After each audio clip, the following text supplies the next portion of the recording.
The following podcast is scheduled for one fall. Introducing first, the ace that runs the place, Sam Tate. And his tag team partner, Raw is Warren. Welcome back to another exciting week of Scheduled for One Fall Wrestling. You, of course, know me as Sam Tate, and my buddy Warren Sprague are going to be bringing, hopefully, some hype to WrestleMania weekend. We haven't been super excited for it so far, but it's pretty much crunch time. There's only going to be, the send-off shows for Raw and SmackDown this week, and they've got one last chance to impress us, Warren. They do, and they're swinging. Like, to give them credit, they're doing everything they can to bring up the hype level for this weekend's monster of all shows. And, you know, there are some aspects of it that have worked. There are some aspects of it that have me tuning in this weekend, holding my breath. But there are others that I'm kind of tentative about, as you all know. So not a whole lot changing in that regard. Let's see if we could say something different this week as we lead into WrestleMania. Yeah, I think that's been the biggest issue is as people who are now doing a podcast, we're struggling to not have the same opinion every week, right? We're struggling to have something new to really talk about. It's the same wrinkles, the same dynamic in every feud, and feuds that maybe should have ended are continuing and just not that different. But you know what else could have had a lot of hype that I also feel like just didn't get the coverage I was expecting this week? It must be, well, something like, the ROH Supercard. Yeah, the Super Card of Honor, otherwise known as the Indie WrestleMania pre-show. Ooh. Which is oh man, I didn't want to know if WrestleMania has a 1 hour pre-show. But yeah, Super Card of Honor is also going to be coming up here, and it's really interesting. It's really neat. It's gonna be, and I think Ring of Honor has actually done this for a while, even like before the Tony Khan buyout, where they would basically try to, I'm not gonna say piggyback off of, right, but you know they're trying to do the same weekend as WrestleMania. It is essentially the big wrestling concert, right? It's the big wrestling show, and to have strategically placed wrestling shows around it has always been kind of a thing, right? So they always try to bring it for Super Card of Honor. People get really excited, and unlike WrestleMania, where the talent is basically trying to bring a payoff to a bunch of incredibly scripted storylines, a lot of time the Super Card of Honor is two wrestlers really trying to show off something new in the ring, right? They want to tell that story in the ring, not necessarily always with the most build-up, right? Not with like these super long storylines, but Super Card of Honor has the opportunity to check both of those boxes, because the Reach for the Sky ladder match is the thing I'm most excited for. But we also have Claudio Castagnoli versus Eddie Kingston for the Ring of Honor World Championship, which could potentially bring a close to a decade-long feud at this point? Okay. So, go ahead. I was just going to say, like, I think I smell a format brewing here. Why don't we open with what we are excited about today? Let's curtain jerk with the other show and learn a little bit more about what has you pumped about that specific production this weekend, and then we can turn our attention to reminding everyone how we feel about matches we have intermittently broken down over the last couple of weeks. So, full disclosure, I mean, I know, Sam, you like the perspective of the somebody who, well, doesn't exactly have a ton of like super knowledge on something, just weighing in, shooting from the hip. You've suggested other people being brought in for this project who are not as experienced wrestling watchers to weigh in on what AEW is up to or what we would like to see from WWE. How about on this one, you just let me confess, I haven't watched any ROH, right? I haven't done my homework. As much as I respect guys like Claudio Castagnoli and Eddie Kingston and a number of other names all up and down this card, I haven't found it as naturally interesting because my life doesn't have time for it. So why don't you take the time now, Sam, to be the one to educate my relatively blind eye, and let me shoot from the hip, and let's compare what we think will happen on March 31st, this upcoming Friday, at the Ring of Honor, Supercard of Honor. Well, I mean, in all fairness, I've always been down to have you walk in blind to some of these discussion topics, as I'm also down to walk in blind to them, because I really appreciate the, I guess, like the rawest version of something. Like, no pun intended, I guess, because we've got the wrestling stuff, right? But, you know, you want to like, smack down a gut check. Yeah. So, like, for, like, movies, I don't watch trailers. I try to avoid trailers. If I see like a trailer for something, or like usually nowadays you see like the title first, right? It pops up on the fucking ad. So like I'll see Dungeons and Dragons movie and I'll go, oh, I might actually be interested in that. I will click off this trailer to make sure I don't fucking see the best parts of the movie, right? Smart. Speaking of, you know, it's super funny. This is a tangent, but it's my podcast, so fuck anybody who cares.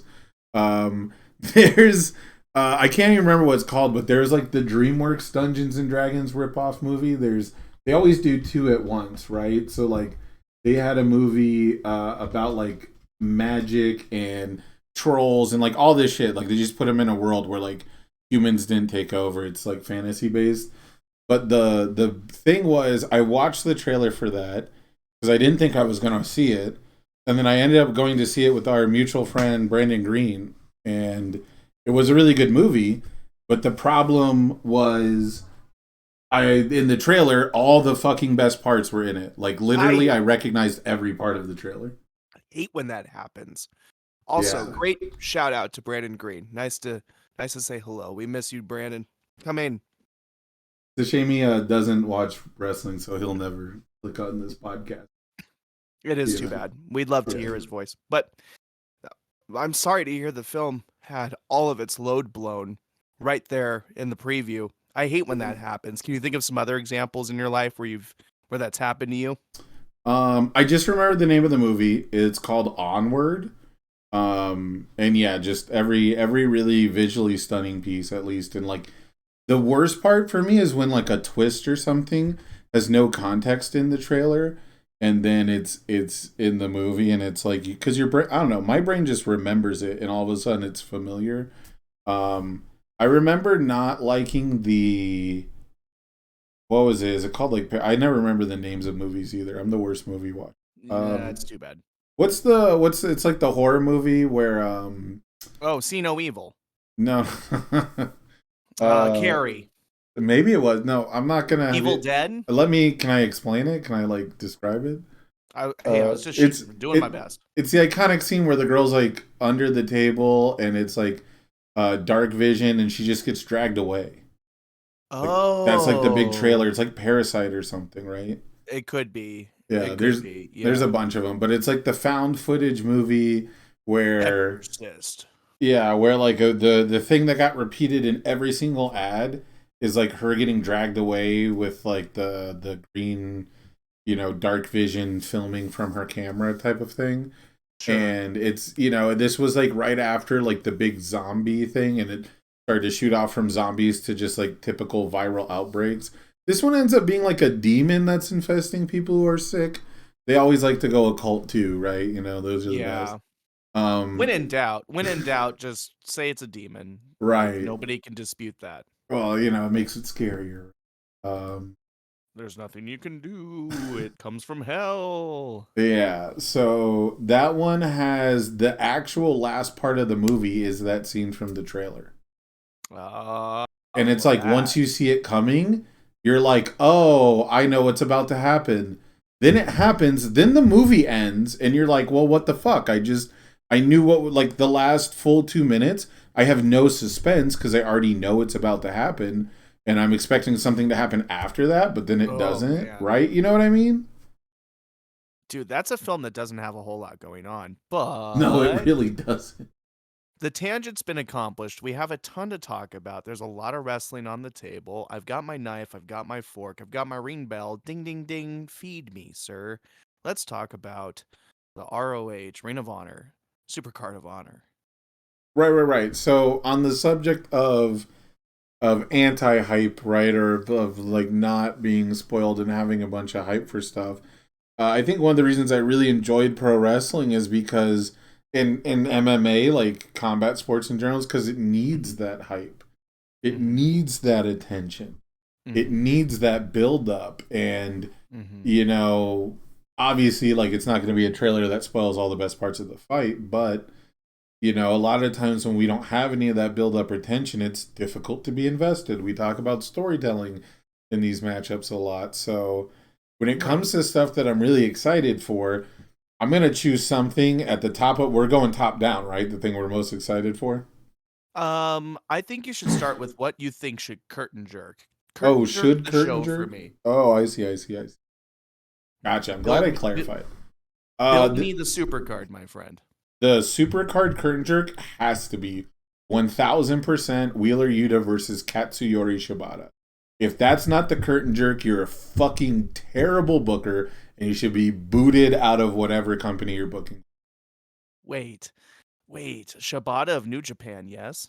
I'm gonna say yes, but I'm not 100%. Like it. I mean, so like yes, he's wrestled there. I don't know if he's currently wrestling there. Darn, we're really good at doing our research. Well, I mean, these guys move. I mean, does it even matter if you're not in WWE, right? If you're not in WWE, does it actually matter where you're fucking currently wrestling? Oh, shots fired. My heart bleeds for guys like Samoa Joe, who I know is on this card, and Claudio Castagnoli, who I know is on this card. Right, but it doesn't matter if they're signed to Ring of Honor or AEW or Impact or wherever. They're going to wrestle wherever they want. That's what I mean. I'm not saying they don't matter. I'm saying who they work for doesn't matter, because Tony Khan will let them work for Impact, and Impact will let those guys work for Tony Khan. It is true. It's kind of a cool thing where it's WWE and everyone else. Yeah, and I was gonna say, I'll say I have something to say about that, but I'll save it for when we get to WWE, of course. I've never heard you swallow so many of your sentences in a row. It is what it is. So this match needs to curtain jerk for one very, very simple reason. Okay. And it is because it is the pure wrestling rules match, which means it has the like the responsibility to just be a better wrestling match than all the others, and it's almost guaranteed to not step on any other match's gimmick. So if it's high energy, if it gets the people involved, and pure wrestling rules matches always, or more than other matches, have like crazy interesting finishes. It is the main reason that someone like me would watch Ring of Honor. It was when I was really excited to see it on AEW and like get more introduced to it, because it's very easy to watch AEW compared to Ring of Honor, sadly. And I'm just kind of sad that I didn't follow it like at all. Like they've had matches for the pure wrestling rules and like for the championship on AEW stuff, and I was a big fan of those. So when it comes to curtain jerking, I feel like it is the smartest move, because one of the things that, you know, I guess it's contested or something that would be considered like, I'll say classic psychology, is if you're going to do a tables match, or we'll say we have the ladder match later on in the night, right? You don't want the first match of the night to come out there and use a ladder. And so the pure wrestling rules match is way less likely to have anything else that other wrestlers are going to want to do.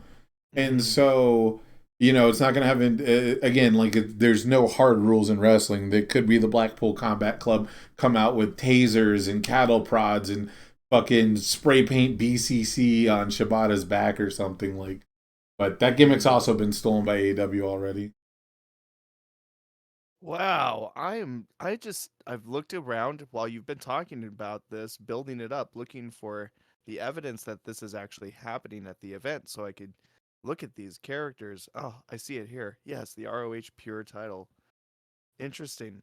Do I you, want to look him up and see if I've seen Shibata wrestle before because these two are going to wow the crowd. You're absolutely right. It simply must happen. you You have have seen him show up. I Mhm. don't think I know you and I have never watched one of his matches. You're kidding. Yeah, but you have seen him show up at like Forbidden Door and stuff. Katsuyori Shibata. He came Wow. through the Forbidden Door to save Orange Cassidy, I think, from United Empire. It was that match. Ooh, and people lost their shit talking mushrooms. Yeah. Well, yeah, that's gonna be a banger, right? Did you see Shibata versus Orange Cassidy for the I guess at the time the All Atlantic Championship, which is now the International Championship? Dude, they've had 3 names for it or something. Like, look Yeah. it up. It's trippy. Really weird. Just Yeah. commit and build a legacy. You're okay. Yeah. You know, Intercontinental just means world, so all the different continents. Right. That's a good point. Unless you're talking about like it's about two like countries connecting. You know what I yeah. mean? Anyway, So this match looks like on paper it would be incredible, right? They both have fantastic striking, strong style, and technical wrestling skill, wouldn't you say? And both guys are going to trade plenty of offense in order to prove they're superior. I gotta think Shibata will come out on top over Yuta, wouldn't you think? I think it's unlikely just because of the age factor. Shibata Oh, is very much on like the put guys over on his way out tour. okay. Like he lost to Orange Cassidy for the All Atlantic Championship. I would have thought if they were gonna, maybe it was the timing of late last year, but I would figure if you were gonna have him take a title off somebody and like be a big deal and like have it mean stuff, you would do it on your main TV show that is your bigger brand that is Hmm. actually on your TV, but Yeah, the one who's piloting the whole thing. right. So it would be weird for like just to compare those two things, but they're obviously like what 5-6 months apart now. So for those, just to give a little background, because I know you're not like an expert, I'm gonna try to remember some stuff about Shibata because he began wrestling I think in like 2000, like right there, like so like in between Attitude and Ruthless Aggression era in Japan, and he is almost similar to, I would say, I guess like Cody, like so he leaves New Japan for a while, and he did a bunch of indie stuff. He did Pro Wrestling Noah, if you've heard of that one, which I was surprised Pro Wrestling Noah had been around for so long, but he wrestled against Kenta there is the only reason I know about that. And then he wrestled for a couple other promotions. I guess it's just indie wrestling, right? And then he came back to New Japan around the same time that the Ace Tanahashi was getting really popular. Remember we talked about like they had like their 3 big faces, right? Okada, Tanahashi, Shibata. That's that time frame where like all that's kind of coming to a head as like mega stars with the new wave stuff like that. The first time I ever watched him wrestle was against Hiroki Goto in Wrestle Kingdom 2014. I don't remember the number. And that was a pretty good match. I don't remember being like super amazed by it, but I also was like brand new to New Japan at the time. And then the last time he had a title run that I know of was the Openweight Championship in Never, which I keep thinking is just called the Never Openweight, and like I don't know what federation it is, but it's Never Pro Wrestling, the Openweight Championship. And then I guess the only other thing you should know about him is he did actual mixed martial arts. He had part of when he left New Japan Pro Wrestling was around the same time that he tried out mixed martial arts, and there's a lot more indie like MMA stuff in Japan. So I'm not gonna remember where he did all that, but I don't think he made it to Pride or anything. But he does have shoot fighting experience. Wow. Jeez. This matchup is going to be hot because Wheeler Yuta's been built into a pretty credible star in his own right. As young and as up and coming as he may be, he is having the kinds of matches that Daniel Bryan fans appreciate, right? Speaking as one, he's very much an excellent part of this faction. So it's going to be really fun to see these two characters collide, and some might call it a dream match. And Wheeler Yuta, as somebody who's should be in the conversation of like pillars of AEW, right? He could be very important if he's booked well and utilized well. So this could be a great opportunity. You're right, in light of your information here. It could be a great place for Wheeler Yuta to get a rocket strapped on him a little bit, huh? Yeah, it is super interesting that every time I hear about a Wheeler Yuta match, it's apparently with like somebody who is in the twilight of their career. So I'm sure these matches exist, and hopefully Supercard of Honor does its job and gets both of us interested in hunting down some of these matches and paying more attention, because I'm sure Wheeler Yuta is wrestling guys his own age, and he's supposed to be one of the stars of the next generation, right? He's being curated, manicured into that, but I don't even know how old Wheeler Yuta is. He's got to be younger than me, right? Whoa. Well, you'd think, Sam. I mean, I'm thinking he's like 23, 24, but he could be older than that. Well, if he's 23, 24, he's pretty hardened because he goes through a lot in there. I am working on it. Wheeler Yuta is actually just 26 years old. Okay, yeah. So he's he's at like a normal age for like a young star to hit their peak, right? Like Brock Lesnar's and Randy Orton's aside, and I guess soon Austin Theory's, right? But he's right about the age where you want to capitalize on him at his peak, where he's got experience and he can still go, and he's not. Because you know what I found out recently, this is technically a tangent, but I'm sure we'll talk about him a lot more in the future. I found out Wardlow's like 36, bro. Oh, yeah. I mean, it's about time you put something behind him then. I mean, don't waste any more of his physical prime. Yeah, you've got like 4 years before he just says, okay, dude, I can bump twice a night, Like, you've got like 4 years. Actually, it's fucked up. You've got like 3 years before we have to see if he makes it to 40. As a 34-year-old, I am totally loving this direction of the conversation. But yeah, but you're not a pro wrestler. You're not going to die at 39. Well, Jesus, may no one die at 39 or younger, honestly. Live a life. Anyway, so your final vote is for Yuta. Yeah, no, I mean, again, it's not just my vote. It is statistically, mathematically, scientifically correct. Like, unless you've got some really wild shit planned for that match specifically, that probably goes against the nature of the pure wrestling championship in the first place. This match has to be the curtain jerker, and any other choice is just wrong. Okay, what do you think the star rating will be in your mind? When you're done with it, are you going to go like, okay. Ooh. Like, predict if this is going to pop you off. I mean, it really is important because it's going to help determine the momentum going into match 2. So, like, what I would give the rating or what Dave Meltzer would give the rating? Ooh, that's pretty cool. Because when you say the star rating, I immediately thought of, like, what would Dave give it? Go for I imagine Dave will give it, like, 4 3/4 stars. Obviously, we're speculating on a fucking match that hasn't happened yet, but I imagine it'll be a match that gets, like, over 4 stars with him, like 4 1/4 plus.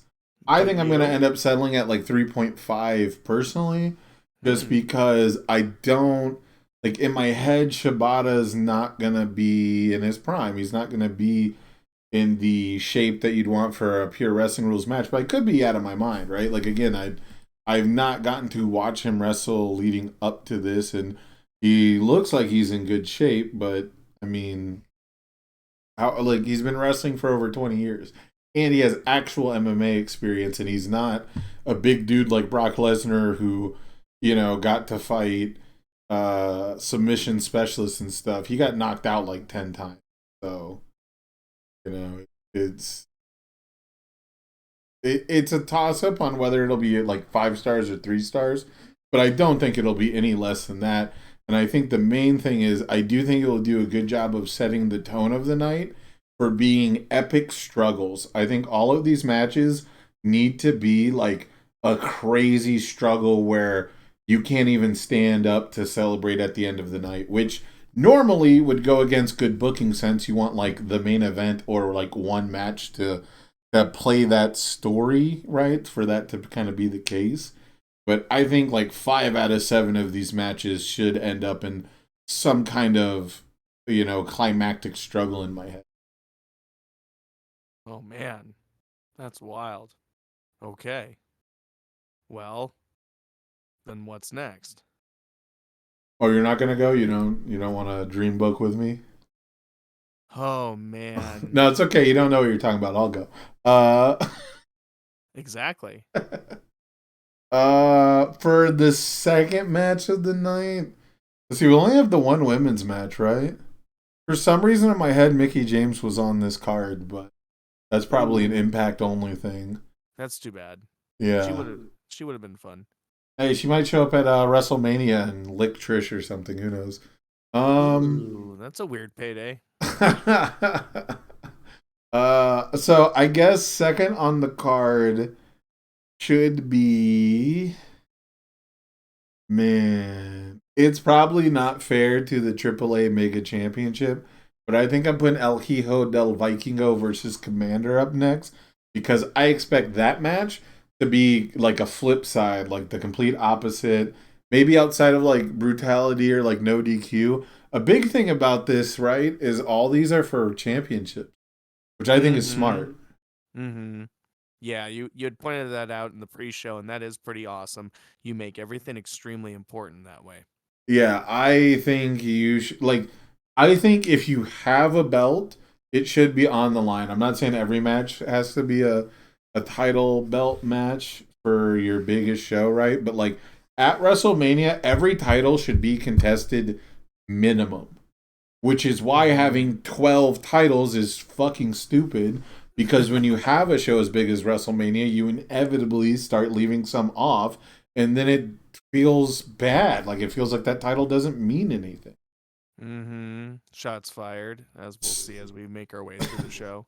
Right. So I think that's really smart and really important. And so, aside from maybe like no DQ stuff, which I think is only one of these matches is going to be like that, this match has the potential to be like as high energy, if not more, right? Like probably more. But I imagine it'll have just such a completely different style, but it's still not going to bring us to. The only reason I'd want to separate this is to get the style mashup because I talked about the pure wrestling rules not interfering with other stuff in the night. So jam packing stuff towards the end might not be good, but we have different tag team matches still left up to break that up for us. So I think that'll still get us there. On top of that, El Hijo del Vikingo has drawn like a ton of attention from his AEW match with Kenny Omega. You were popping for that. I was surprised you watched that. Oh yeah, I finally got Sling TV. Hey, Sling TV. Good. I'm enjoying the fact that I can watch some baseball games on this thing, but especially I'm enjoying the fact that I can DVR AEW every Wednesday. And now I finally get to watch the show. And I was watching Kenny Omega versus the El Hijo del Vikingo. Vikingo is the hard part, right? Can I go with Vikingo? Is that just say Vikingo? It's fine. You're one. Vikingo? Okay. Don't. Oh my God, Vikingo. Don't actually do. So just call him. Was it King of Vikings or whatever? Say it in English. The Viking King, if I could, if that's correct. Please, somebody look that up because that Wouldn't would King think be that'd Ray? Yeah, I was gonna say. Yeah. I thought It's frustrating, someone. man. I I thought just someone want to said. know. I don't want to insult anyone. Oh, it's so son of the Viking. I'm Hiho, I being think, is insulting by son. not pre-preparing. I'm sorry. Is Hiho like Miho? I think it's son. I'll look up a quick translation for you, but continue with your thought. Well, my thought is that the wrestling was extremely high paced. It was innovative. This guy had ways of applying the Hurricane Rana, as you pointed out, that were numerous. Sure, there were very, very numerous variations, but he was so entertaining, and they played really well together. Kenny was selling fantastically, but also, really helping to push the theater of it all, because there were moments when actually the guy he was catching just wasn't ready for him. I don't know if you noticed in that match either. He was on the apron staring up at him. Yeah. Kenny was looking up at his opponent from the apron, and it felt like forever. It's like, I'm right here, But it was really well done. I thought it was very entertaining. The person I'm watching it with, of course, Jeff, my roommate, guys, who is like in love with AEW because there's blood and allowed. Biggest Mox fan, huh? He's hooked on the blood, like he's feasting for it. Would you say he is excited for blood? Yeah, in wrestling context, he certainly is. Okay, that one's for My Hero Academia fan. Okay. Damn it. I'm not into that pop culture either. Dang. But the match was fantastic. Kenny put on a show. I thought the right man won, but El Hijo de Vikingo was Son fantastic of the Viking. as well. The Son of the Viking. Let's go. Son of the Viking. Oh, I love it. Thank you. The Son of the Viking did some incredible things, guys. He did a middle rope springboard 630 onto a proned Kenny Omega through a table that was down on the outside of the ring. And that was incredible. I've never seen anybody but Ricochet do the 630. So him doing it off a springboard and out of the ring was just mind-blowing. Incredible speed. And he did a couple other things that were like first time ever kind of things. I like the way he did a Hurricane Rana onto Kenny Omega by first flipping forward while standing up over him on the turnbuckle, if that makes sense, guys. So imagine Kenny getting the 10 punch position, right? Just getting bam, bam. But instead of like hitting a Hurricane Rana outright, the Son of the Viking flipped forward, caught Kenny Omega with the Hurricane Rana out of that position, and I was just like, that's so sick. But just so many moves that were like poppy, like they were really innovative and really cool. Yeah, definitely a rocket buster. And so if for some reason pure wrestling is not your thing, if you're not a fan, I regret not going over the rule set while we were talking about it. Really quick, do you know what the pure wrestling rules match is? Oh no, we got to go back to that. It's really fast. It's you only get 3 rope breaks, and if you can only use a rope break 3 times, and then once they're all used up, it doesn't count for pins or submission. If you use a closed fist, you get penalized one of your rope breaks, and if you don't have any rope breaks left, you get disqualified. So no punching and only 3 rope breaks. Whoa! It's a holdover from the old Rules of Honor, which used to be like most Ring of Honor matches. But then Ring of Honor was like, actually, we want this indie wrestling money, so fuck rules. We hate rules, and they just became another wrestling company. But yeah. Well, okay. That's why the storytelling always takes like the forefront in pure wrestling rules matches, because they have intricate rules to pull around with. But anyway, back to I know that's so bad, but it's important that anyone who is listening to this like gets that kind of information, right? That kind of context. Boy, I'll sure say we're professionals, guys. You could tell we're getting paid and having a blast with all the interaction we're getting. Oh my god. But so Son of the Viking versus Commander. Have you ever heard of Commander? Have you ever watched him wrestle? No, and as a matter of fact, while we were warming up, I was looking at his ring names, just making sure I didn't know him by any other name. So, Oh. no, this is What my are his first other exposure. names?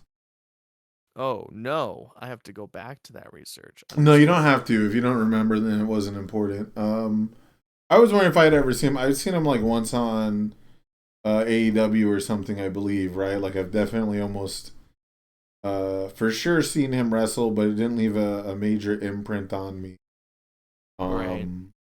But I'll be really interested to see this one because this is gonna be like pure luchador, and I'm normally not for that kind of thing personally, but Son of the Viking did such a good job with Kenny Omega. Like I wasn't super high on that match, right? But I never looked at it and thought, wow, you shouldn't be doing that move. One of my biggest complaints with, I guess you could say, indie wrestling or AEW wrestlers, even though they're not really indie anymore, but a big part of it is always like guys seem to be trying to do moves that they can't do, or they do the same move and it's always sloppy, right? It's something like that's weird, and you get the WWE extreme is all the way in the other direction. Like every move Randy Orton and John Cena does looks safe. It looks like they are gently bringing you to the ground. You know what I mean? So it's good. It's better than hurting people for real, but the reason I enjoy the simulated violence is for the violence part. And you don't get a ton of that with luchador wrestling for my taste, but Son of the Viking did not do any big botching, Dude, he was it had throwing crunch. It had strikes. some crunch. Yeah, there were some strikes in there. There was some really good, like, back and forth. Like, there was no disrespect to the Son of the Viking for his size. Yeah. Um, But treated like a true challenge. that's why I like the Lucha Bros. Especially I guess I know him as Pentagon Jr. I guess it's Penta El Cero Miedo. Right. He's completely switched over the title. Yeah, 5 with no fear. Yeah, he's amazing. Not on this card, right? What? He's not on this card, is he? No, Lucha Bros are in the Reach for the Sky ladder match, homie. That's what. Okay. Yeah, that was my Sometimes it, transition spot because next up. Excellent. I love that we're right on the same page. Next up is actually I'm going to do the 6-man tag match. That was a swerve. But I didn't want to start talking about tag wrestling because the 6-man tag match is like a favorite in Mexico, right? Like they do trios. That's why it's called trios. Fun fact, I know I don't do the trivia question every week, but I like to have a pretty good one. But this isn't so much of a trivia question, but did you know WCW had trios titles at one point? No, I did not. When was that era, and how do I go back and see it? Oh man, I'm pretty sure it was before the Turner TV deal. I Aw. I caught a clip of it. I just learned about it the other day. Um, Man, I I don't. wish. I have a hard time going back in time to that, you guys. Like, it's hard to want to watch a couple Mortal Kombat sprites go at it. Yeah, it can be tough. I was amazed to find it out. I had never heard of it. I had never once heard of it. But yeah, apparently, I think it was like the Midnight Express had like debuted. Like they grabbed a third or something, and I wish I knew more about it. I don't really know anything other than they actually existed at one point. So there's your little bit of tidbit trivia. Is WCW had three? They called it the 3-man tag titles, and Sounds and, fascinating. and they were 6-man tag matches. Yeah, so Freebirds had it, right? I'll say yes. That sounds right. Freebird's rule makes sense. Is that the That's Freebird? Maybe it's not midnight. Maybe it was Freebirds. Yeah, that's cool. I'm sure if we Googled it, we'd find out exactly who was the first to have it and stuff. But I don't think it lasted long. But we do have a pretty big demand, I would say, from a lot of indie wrestling fans for trios matches now that AEW has those titles.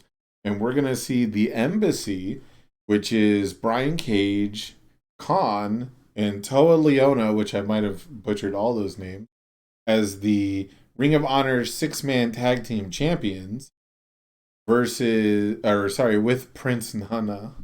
Versus AR Fox, Blake Christian, and Metalik. You like Grand Metalik, don't you? Oh man, CWC baby, represent. Good to see Metalik getting work, and go to work he will in this one. I am very excited to see really that clash truly, but did you just skip straight over the Reach for the Sky ladder match? I mean, I'm putting it later in the card. Oh, good. I'm just making sure. No, so right now it's Curtain Jerk is Pure Wrestling Championship, then it's AAA Mega Championship, and then it's Trios Championship. Okay. Thank you so much. You swerved me, man. I told you it was a swerve, bro. Dude, I hate last minute twists. That's the power of my swerve. I can tell you I'm swerving you, and you still got swerved. Man, I'm a terrible listener. Ladies and gentlemen, Metalik can go, and we saw him do that in the Cruiserweight Classic, and he's a former Cruiserweight champion for WWE. Not that that meant a whole lot, as that championship truly struggled, but it was so pretty, and I want one. So that's just a tidbit about me. But I would be excited to see him wrestle again, but I don't know. I have seen AR Fox in AEW, or at least followed some of his appearances there. And then the Embassy is comprised of, well, Brian Cage, who's trying to prove himself wherever he goes, right? So this is a great mix of people I know and whom I don't know. So I'd be excited to tune in just to learn more about some of these wrestlers under different spotlights, right? Yeah. It's funny. I've only seen AR Fox wrestle one time, and it was in Lucha Underground, where he was wrestling in a Hell of War match with Killshot. Hell of War. Yeah, they were ex-military friends or something, and like Lucha Underground got real deep with some storylines. Like they had people dying left and right on screen or something. But like supposedly he was killed in combat, Killshot, but then he wasn't, and then they feuded, and then the day after they were like best friends again, and teamed up for the trios title or something. Like, yeah, it was a wild time. But yeah, that's my only time I've seen him wrestle. And I don't remember anything about that match if I'm being honest. So I'm excited to see Brian Cage again. Brian Cage is a unique specimen of a wrestler, but I can't say he's ever like I've never seen him in a storyline. I was excited he would be in AEW because I feel like I'd get like a long-term exposure, but like I've seen him do his moves. You know, I've seen him in indie wrestling matches. The man's a freak of nature, but like I need more than that from my wrestling. So this is going to be like the workhorse match probably. This is probably going to be the fastest paced match of the night, and I think it's good to get that in the first half. And I feel like we're building up, right? We went from pure wrestling to crazy luchador stuff, and then a 6-man tag match is gonna have a ton of lucha influence with these wrestlers. These are all like I would say, I guess, veterans of the indie circuit, and a lot of these wrestlers have been in Lucha Underground and stuff. So I think pairing the AAA Mega Championship with a trios match just makes sense. Okay. Well, that sounds exciting. I would tune in. I love workhorse matches, and I think trios are such a great art form, man. 6-man tag matches, my appreciation of those began with the Shield versus the Wyatt family. I Love those 6-man clashes, basically going in circles for months. You know how that went for a while. Um, Yeah. those were my favorite trios matches, and I have seen some excellent examples in more recent history. There's no doubt about it, but I love that there's championships for the division, and I bet this one's really going to do a lot to highlight them. Um, I think the Embassy wins. Yeah. That sounds right just from what I know of these teams. Um Last time I did a little bit of digging, and the Embassy is actually Tully Blanchard's old stable. They basically repackaged it with Prince Nana, who's been around for a hot minute with Mm-hmm. Ring of Honor. And Mm-hmm. so, like a decade, I'm pretty sure at least, might have been. I mean, Prince Nana might actually be a Ring of Honor original from its first years.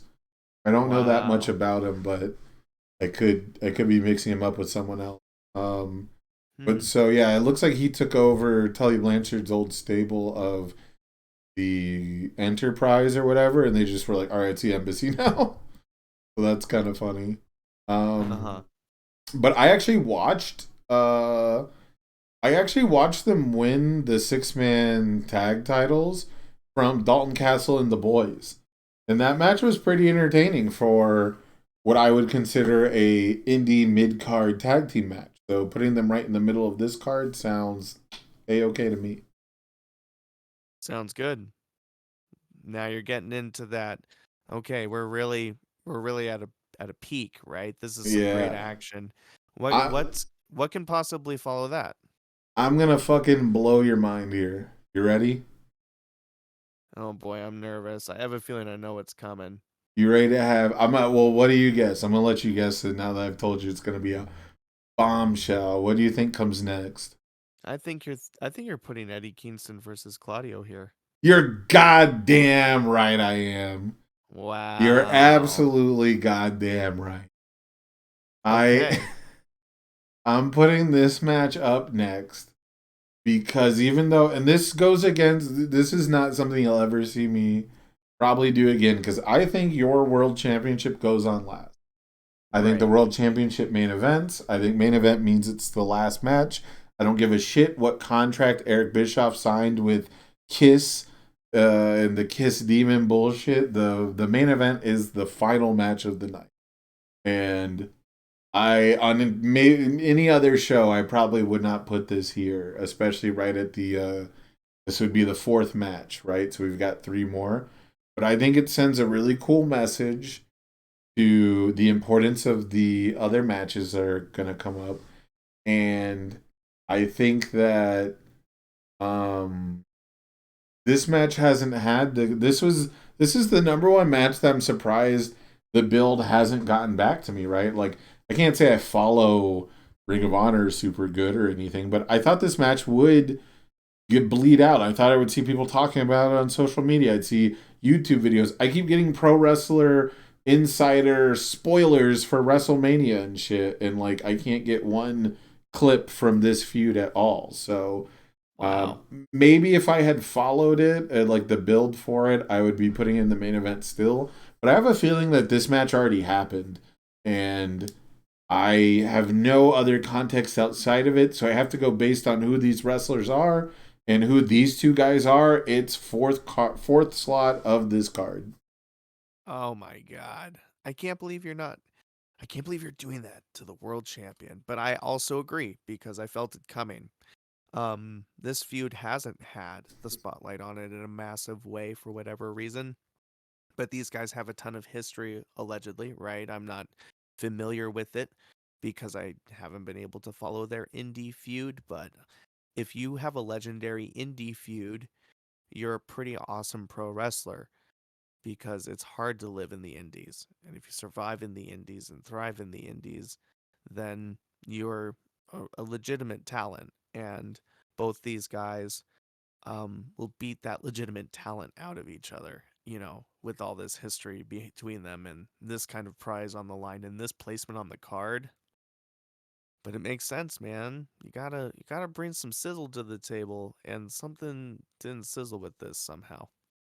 And, I think for what this match is going to be, the pacing overall needs to come down a little bit.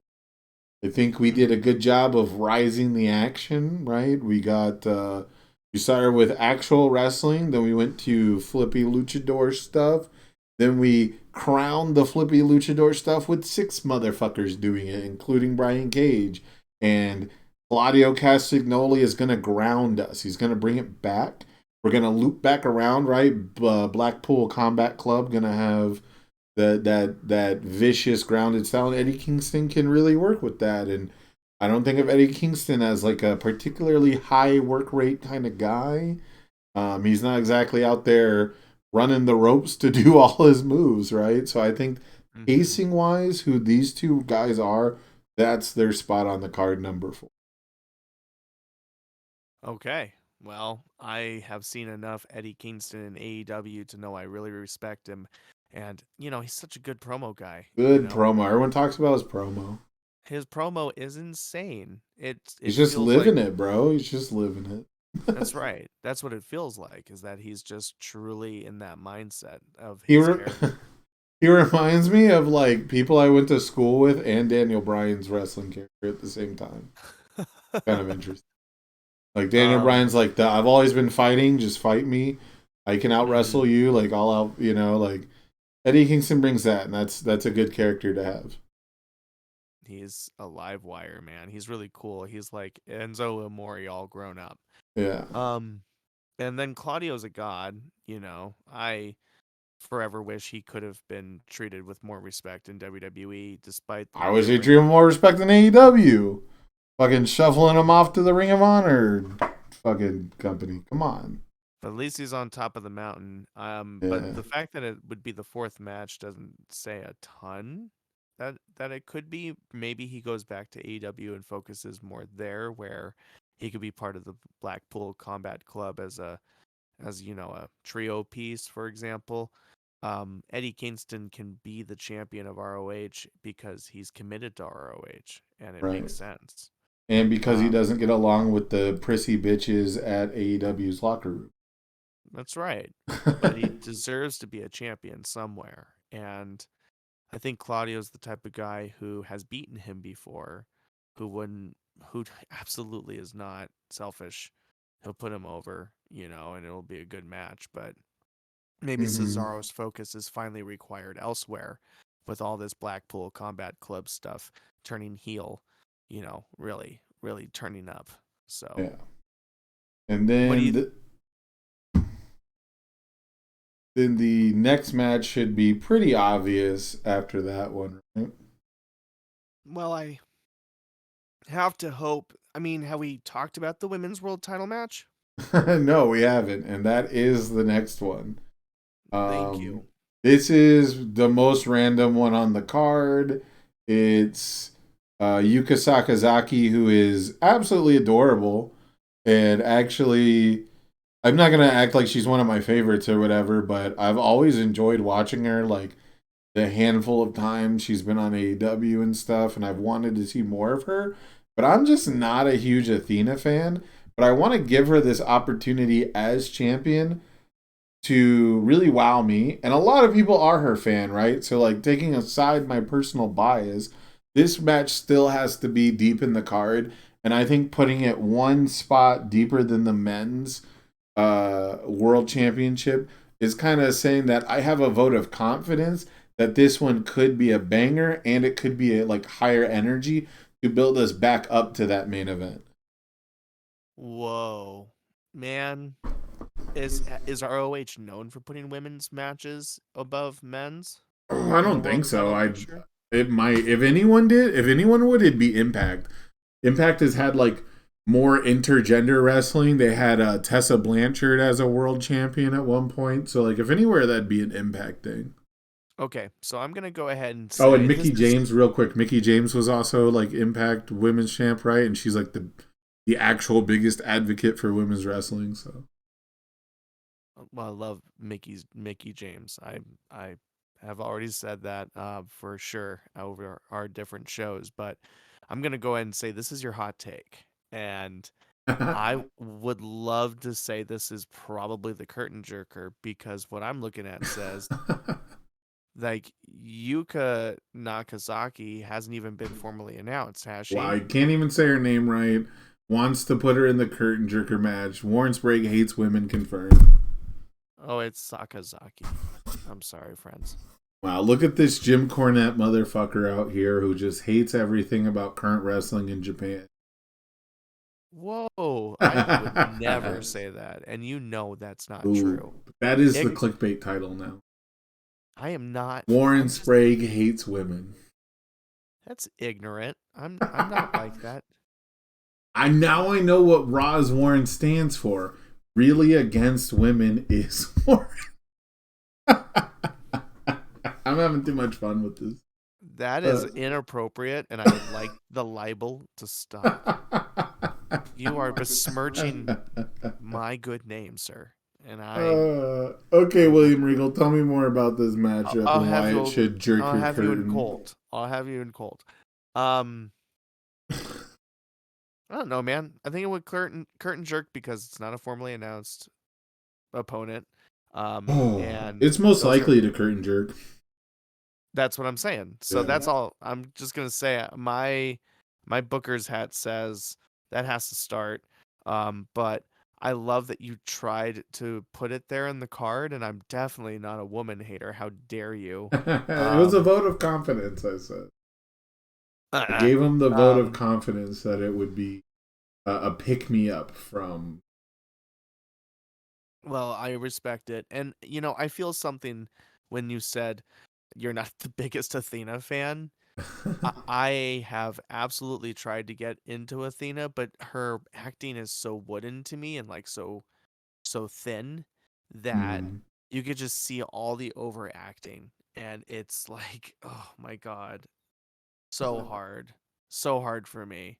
But the in-ring work purely, I mean, you got to appreciate her toughness. She does have a really cool finisher. It's crazy. I know you hate that finisher, right?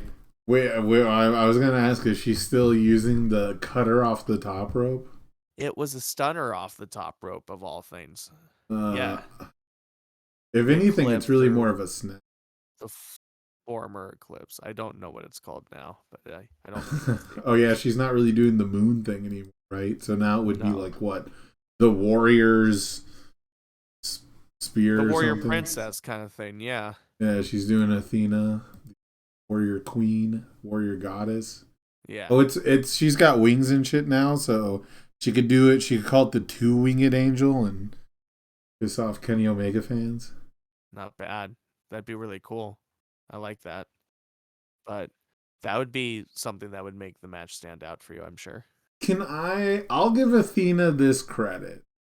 She strikes me as somebody who puts in the work, right? Like, when you see people who are really into something and, like, she makes her own costumes, right? She did the wing thing. They said that she made it herself and it didn't really work well, but whatever. Like, she seems like the person who's willing to put in all the time and all the work and all the effort, which goes a long way with wrestling fans, especially on the indie circuit. So, like, I want to tip my hat in some way to that. I want to respect that in some way. But at the end of the day, that's not how we pick our winners and losers usually. Uh-huh. I think it sucks that, like, the world doesn't revolve around who's the most passionate and who does the most work and things like that. And if that was the case, there's a very good chance that Athena is actually the, number one on this card. Because I can't measure that in a bottle and sell it. Just, I'm hopeful that this is a good spot on the card for this. I like it, and that's fine. Forgive me if I sound both ignorant, which I do, and sexist, which I really don't mean to, but I suppose I get how that can be spun. I mean, my initial impression was to put that as a curtain jerker because I'm not an Athena fan. But, like, if I'm thinking about actually booking a match and not just ordering these in, like, my least favorite to most favorite wrestlers, like, it makes sense to put this here, I think. Okay. Well, let's see what happens. Too bad. I wish Jordan Grace was here. Wasn't that what you Ooh. said earlier? If it was Athena versus, or if it was Jordan Grace versus Yuka Sakazaki, it might be the main event. Damn, she's that big a star, you think? She's unique enough, I guess, is the best way to put it. Like Jordan Grace has, I think, a big part of it for me, especially compared to a lot of people, is I've seen Jordan Grace from when she was a background character on TNA. You know, I always bring up the part where she was she was the equivalent of a Godfather's hoe, but for Kevin Nash. You know what I mean? Yeah. Like she was just a background character that was there to be referenced for a male character. Yeah, I recall.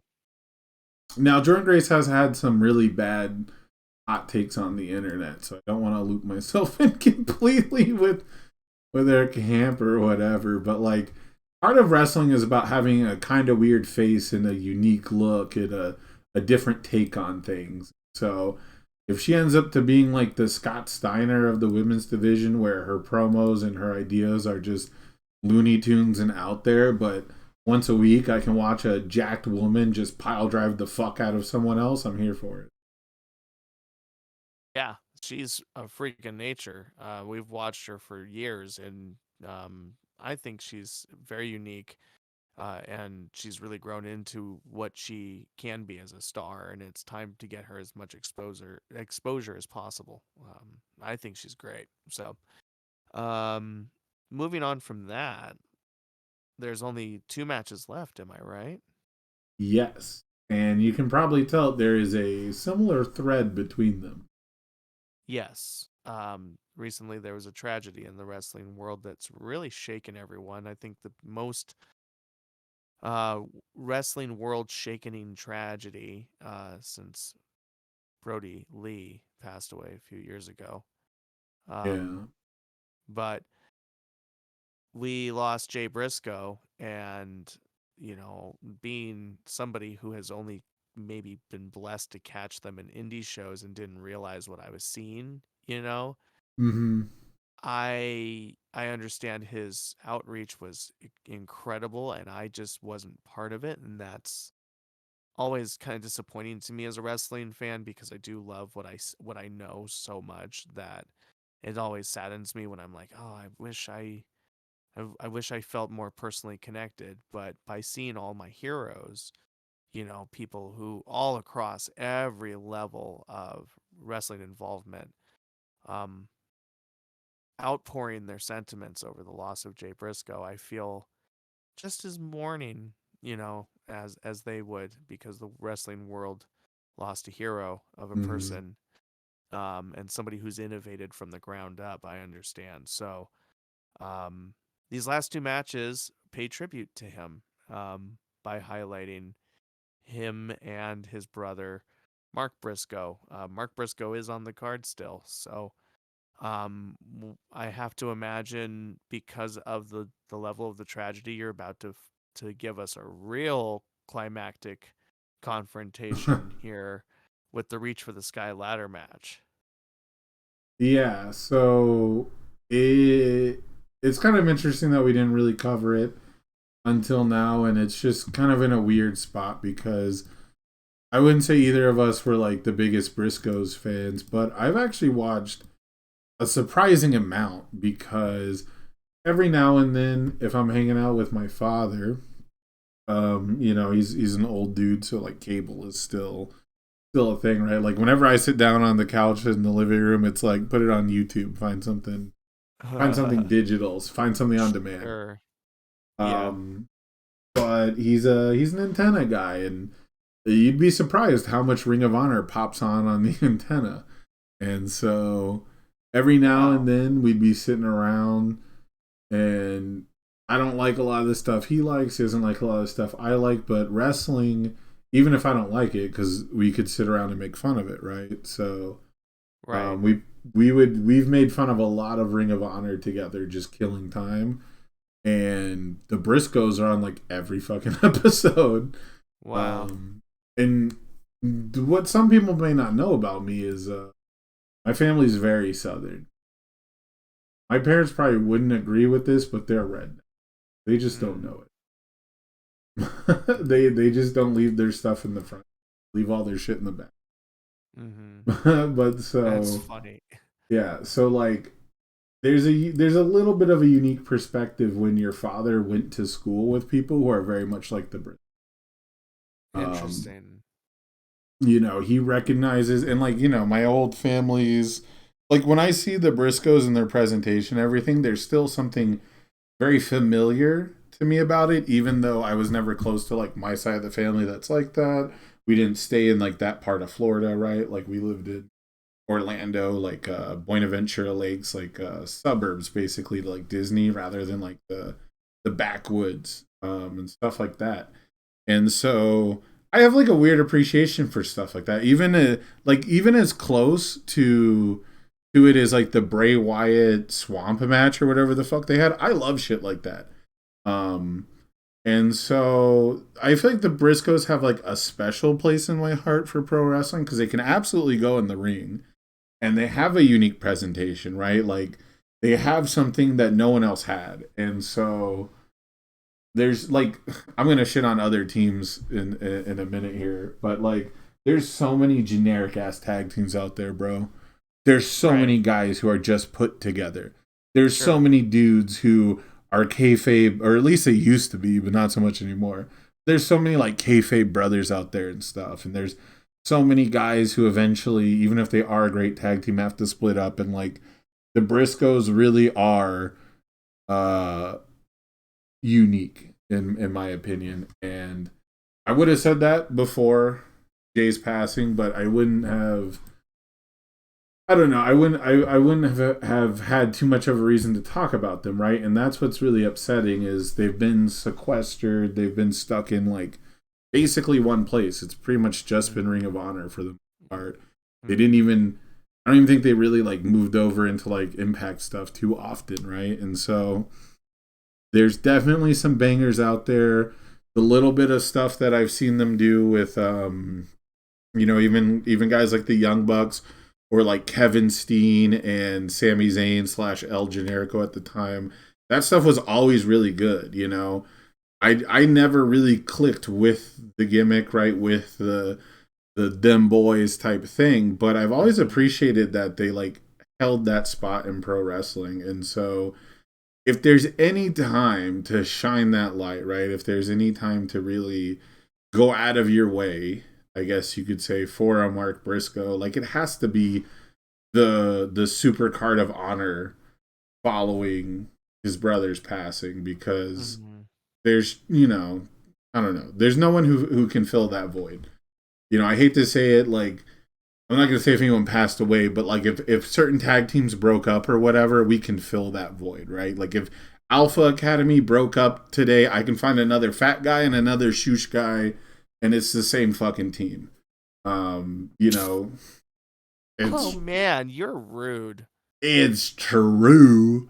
Honestly, bro, this is gonna fuck you up. If the Usos broke up, we could find different brothers.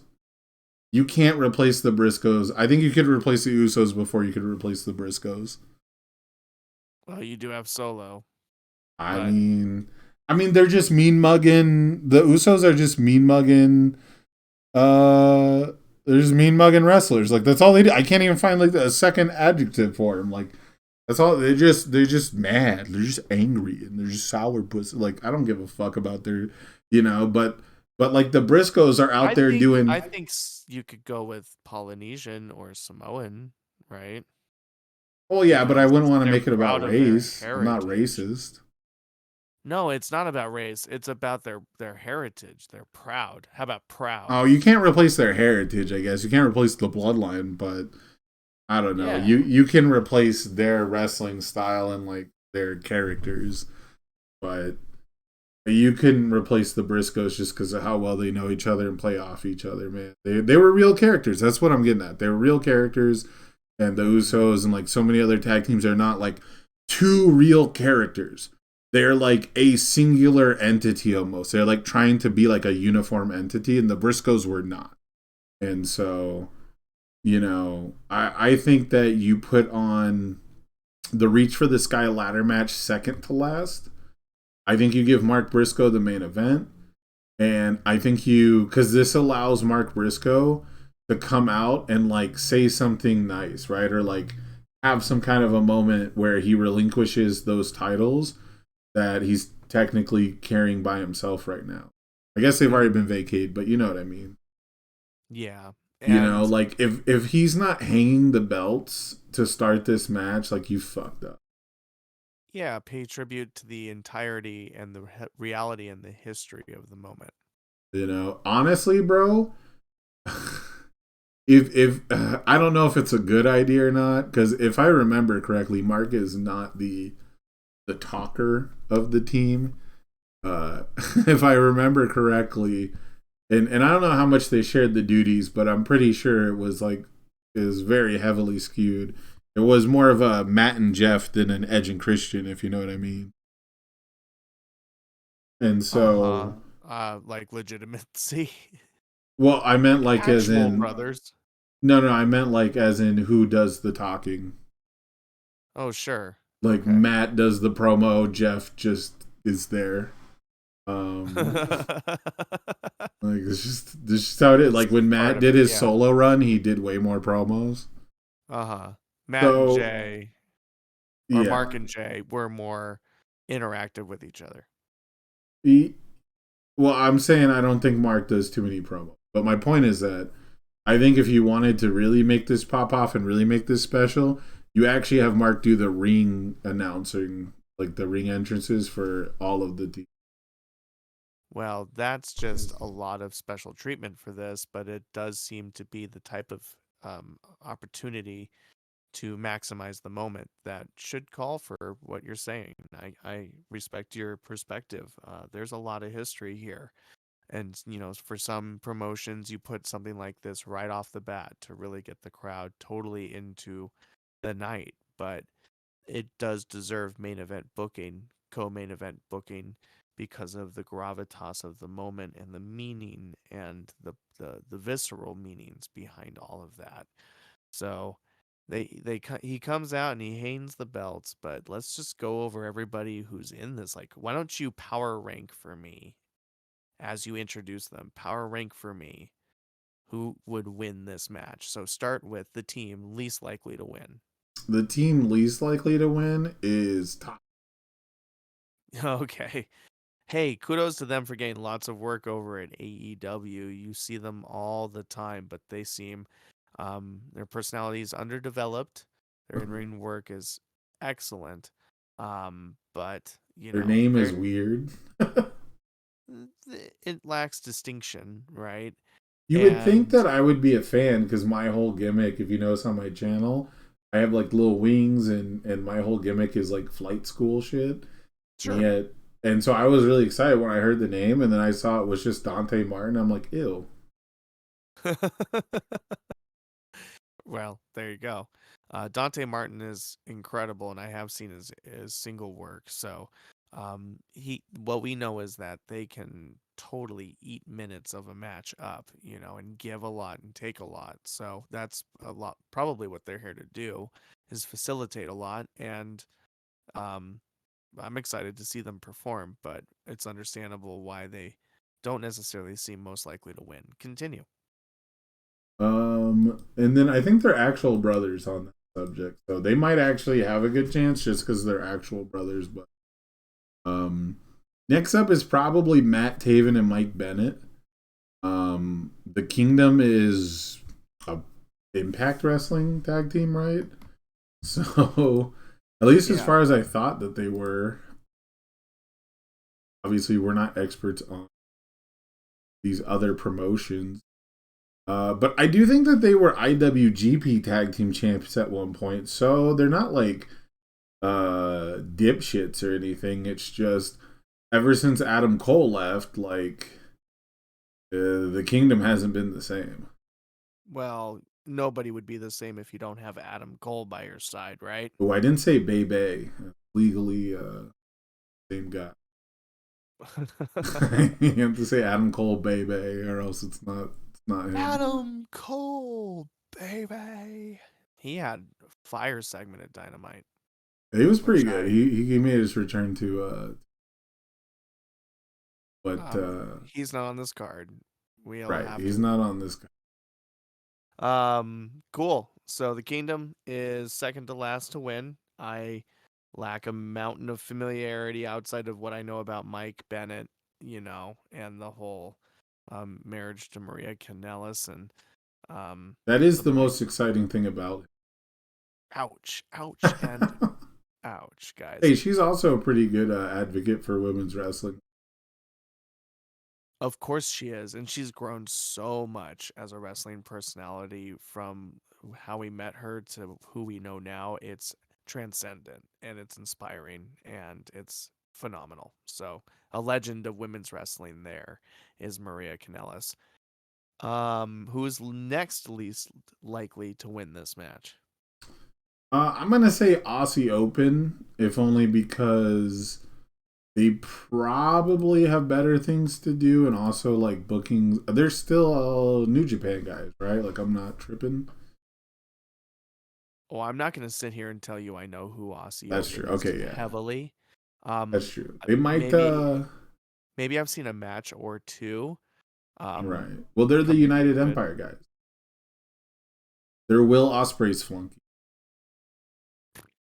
I don't remember that content either. Damn, that's a shame.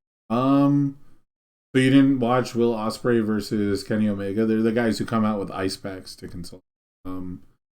Either way, it's not their wrestling anyways. So, I assume that they have bigger and better things like coming up for them than the Ring of Honor tag titles, or like they'll have too many bookings or whatever. But they'll probably steal the show. Wow. Okay. Well, I wish I had more familiarity with them. I'm trying to pull them up right now just so I can have at least some memory get jogged for me. But I'm bummed I don't recall them heavily, but they are, well, I totally believe in what you would say. If you think they're there to make an impact and come out looking real good, then I imagine they're going to do just that. They look a little bit like Evangelico and whoever he teams with, right? What are they called? Not best friends, but the other one. Finally got a picture. It's like Cash Wheeler and Evangelico teamed up. So, or is that? Did you say Evangelico? Evangelico, is that what his name is? Are you thinking Angelico? That's it. Are you trying to say Angelico, bro? This is why I wanted to start a wrestling podcast with you. Oh, I'm glad that you're pleased because I'll put my foot in my mouth gladly. Yeah, that's how much that gentleman stood out in AEW so far, by the way, and Helico. Poor guy. I know he had his peak. He's peaked. So continue on with your list, my friend. I don't know Aussie Open enough to continue talking about them. My apologies. I got sent a fucking message in the middle of the podcast. That is super professional. Yeah. So when it comes to Aussie Open, I think that they're gonna steal the show, but I just assume that they have better bookings in the future. And the next team that is least likely, I feel like is kind of in the same boat, but in a different way. And I'm gonna say it's the Lucha Brothers. And this is mostly because I have no clue why they don't win every match. I have no clue why they aren't the Ring of Honor tag team champions right now. I have no clue why they're not the Trios tag team champions with Death Triangle. I don't know. There has to be something other than, there has to be some real life reason, like for example, like when Shawn Michaels was in his second run with WWE basically, and he only held the world championship like exactly one time because he didn't want the schedule to travel and like he wasn't ready to be like top guy all the time, right? It has to be something like that because it makes no sense to me that the Lucha Brothers aren't booked lavishly at the top of every card that they're on. So just knowing that I want them to win the most means I don't think that they will. Because it doesn't make sense that they don't win every other championship match that they're in. And this is just another time where I'll be very confused why La Facción Ingobernable. I did not say that right, but whatever. But, I'll just be sitting there watching them hold the titles up and go, that could have been the Lucha Brothers. That was a good effort, I have to say. I'll put it over for you. You didn't sound as bad as I think you did. But I love the Lucha Brothers. I would love to see Ray Phoenix, as I think we discussed last week, rise higher to the top of the crop in one or two promotions here or there, right? Mm-hmm. But you're right. They lose these peak moments, but they are the epitome of brothers in wrestling right now, outside of the Young Bucks. More so than Top Flight, that's for sure.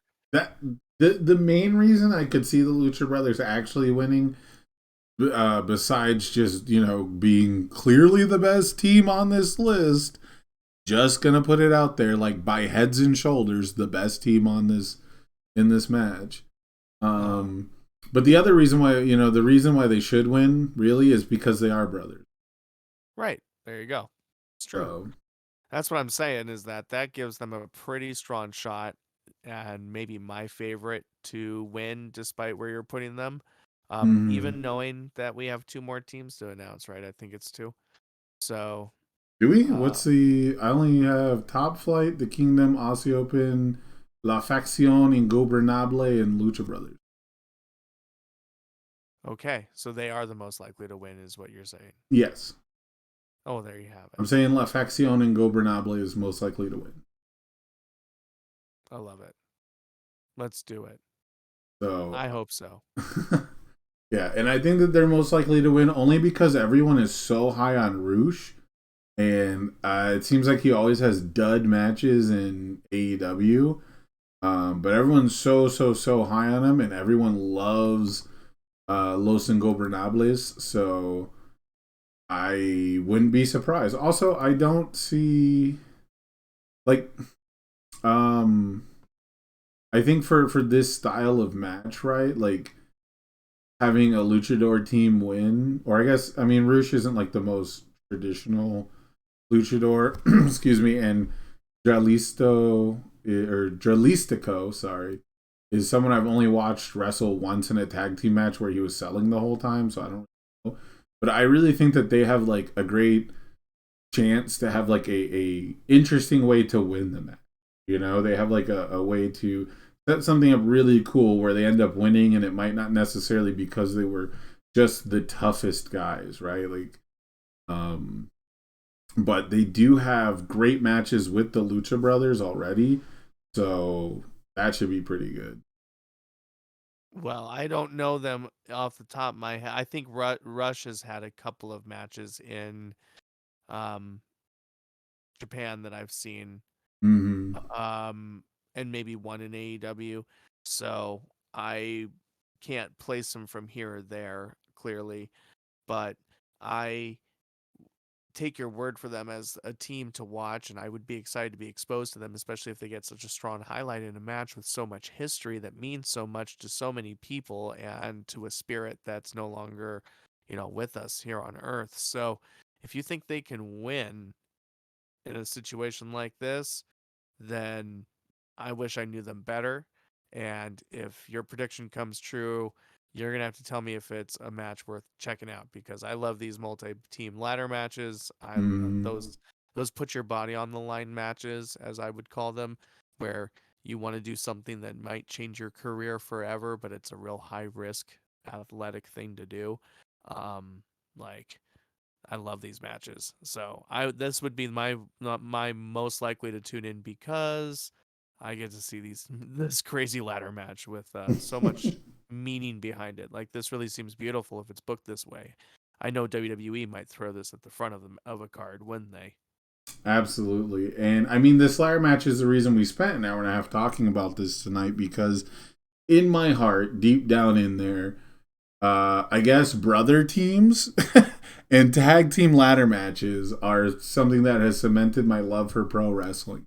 It is a fire that has, never quite been extinguished, and it is lightning that has been tried to be captured in a bottle for over 20 years now. Over 2 decades has it been since those famous TLC matches, and even the contracts on a pole. I don't know. Have you ever seen Edge and Christian versus the Hardy Boys for 10,000 cash?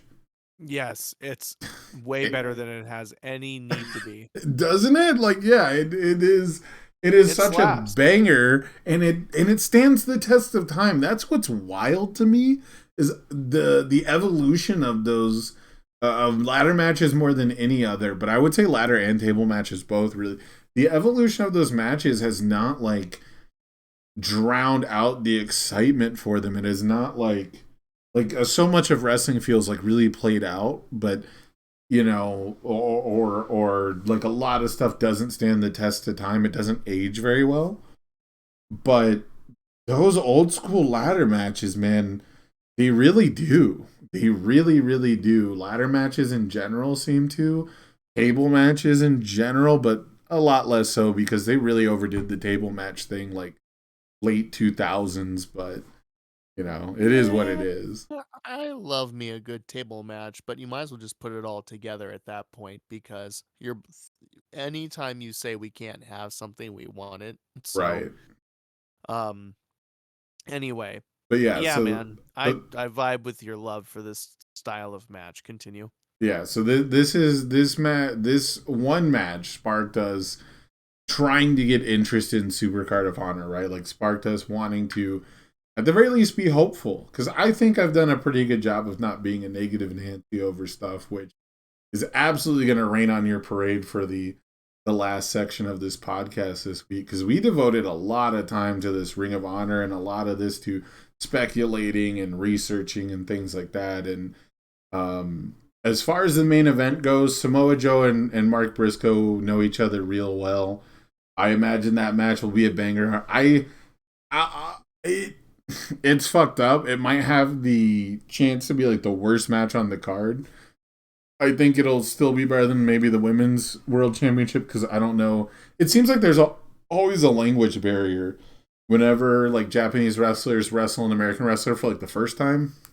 It always seems really iffy and stuff like that. So hopefully this isn't literally the first time Athena and Yuka Sakazaki are wrestling.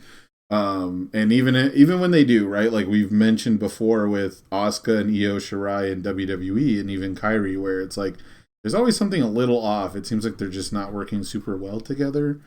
And so this match needs to just be exactly what it's here to be on this card. It is here to be a celebration for Mark. It is here to return him to some level of normalcy. Because his life has had to be some kind of crazy, and he's going to get that rush of emotion and that support from the Reach for the Sky ladder match. People are going to be, showing that support there. And there's, that's why I want it to go right before the main event, because I want everyone to just be wowed and awed by that.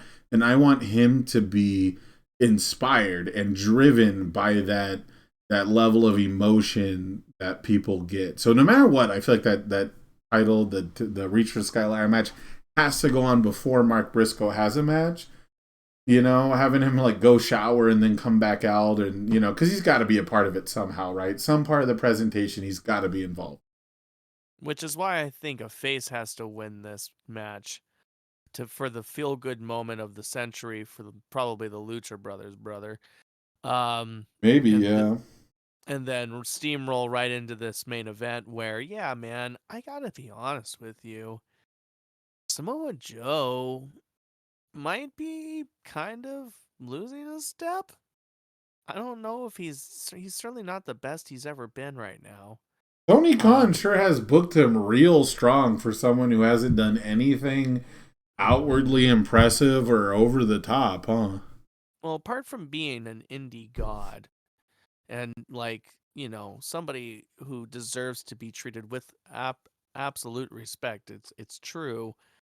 The thing is he's not putting on the same matches that he used to be. So Mm-hmm. this will be a little bit slower pace than I think most of the matches on this show will be.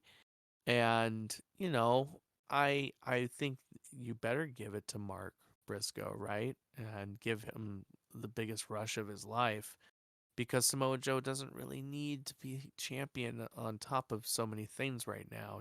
He's had a lot of belts since even leaving WWE, and there's nothing wrong with his wrestling quality overall. It's just not the same level as it's been, and maybe he doesn't need to have all these belts all the time. Yeah, I hate to say it because I want to like it, but Samoa Joe was overhyped for me back in 2004, 2005. So, like, I've never been there. He was described to me as a high flying, large bodied submission specialist who also has some of the best mixed martial arts style striking.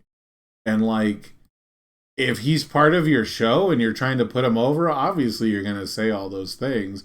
But this was like, my friend trying to get me to watch, I think it was TNA at the time. It was early TNA. He was a TNA Impact legend before he went anywhere else.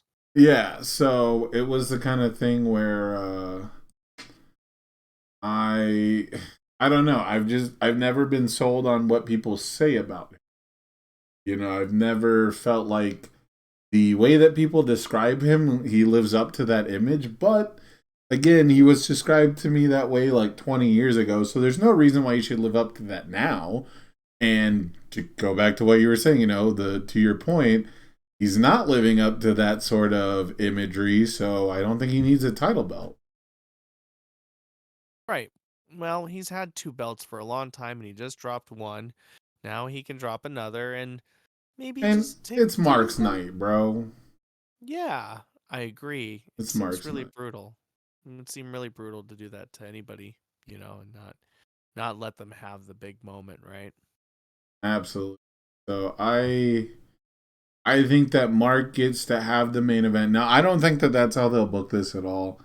If I had to guess, it's going to be like ladder match first, and then women's title match, and then probably Mark and Samoa Joe, and then the trios title, and then just finish it out with like Wheeler Yuta versus, or finish out with Pure Wrestling, then AAA Mega, and then the World Championship. That's how I think they'll book it.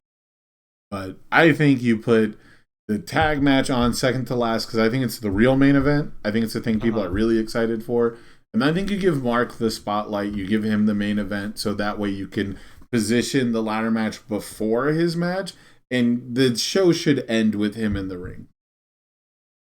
Yeah, it seems like it's really honorable for that to happen, honestly. Like, they've technically already done the tribute show, but come on, man. This is the real. This is the real tribute show in my opinion. What if Mark and Samoa Joe curtain jerk?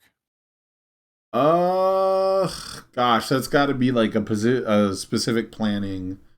Like, so in my head, it'd be super funny and the most pro wrestling thing of all time if like they put the main event on for the ladder match, which again would be a perfectly fine main event, but then they have Mark Briscoe come out and turn heel and like help a heel team just win, like similar to the way that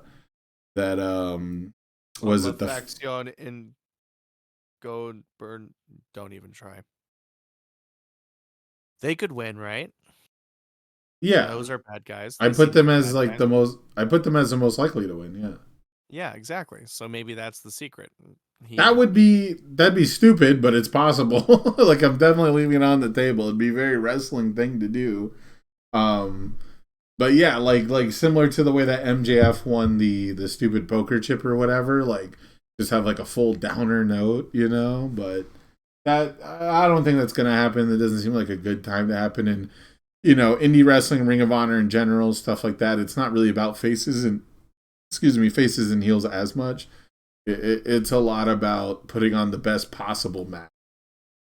that's what we're here to do. So I think giving those guys just time to tell that story, and again, make it a struggle. All these matches, everything except maybe the AAA Mega Championship and the Trios Ring of Honor Trios Championship. I think all these matches need to be like an epic struggle of some kind.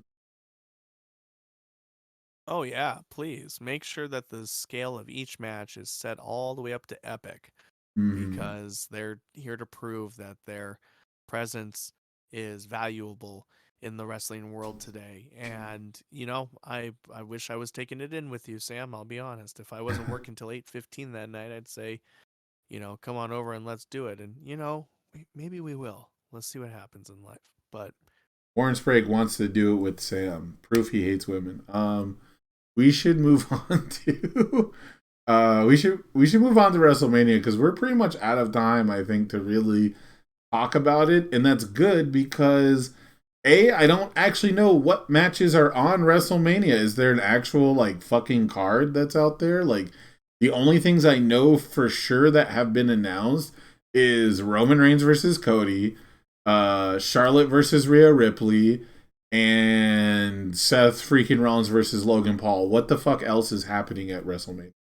ladies and gentlemen, we have reserved, that's right, for the WrestleMania Go Home episode of Scheduled for One Fall podcast, your source of the hottest takes in pro wrestling broadcasting. Um, we have chosen to leave WrestleMania coverage as the fucking speed round. Yes, So you're lucky we're doing it because I actually had a lot of fun talking about Super Card of Honor, and I'm not gonna have any fun talking about probably any of this. we've already said much of this, so let's have a little bit of fun, Sam. I will give you a match that is on the card. You will tell me how hyped you are for the Ooh, storyline, I was gonna say pass and fail, right? Like yes or no. say the build is worthy of it. Say if you're excited about it, and then I'll weigh in, and then we'll move on, and we'll get out of here before we're maybe just too long overtime. But let's What rock this. was our first podcast? Was our first one 3 hours? Our first one was long enough, my friend. Yeah, I was. Two and a half, I think. So, Yeah, we're never ladies and doing. gentlemen, We're never doing that long. we're trying really hard to get better at parrying this down, my friends. But we're grateful you're listening. Thank you. Leave us a like, give us a comment. Tell I've us done a to go really to good. 1 hour if you'd actually listen to 1 hour. That would be a blessing if you could commit to us an hour, guys. But hey, anyway, here we go. Ironically, if they weren't going to listen to more than an hour, they wouldn't hear that part. So Welcome to the WrestleMania 39 speed round. card. Yeah, lightning round, friends.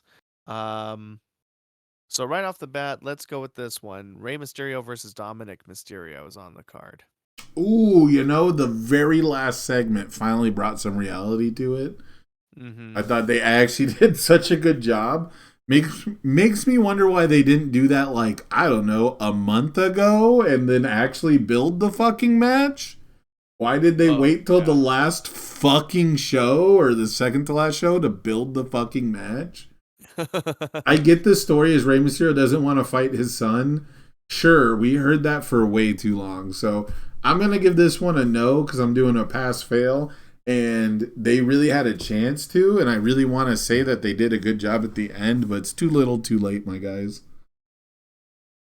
Spoken as a son who loves his father very much, and knows the history of what's happened with Rey and Dominic in wrestling lore, going all the way back to the Eddie and Rey ladder match. Like, the history here, the unprecedented type of field to this kind of encounter, is what has this absolutely winning for me.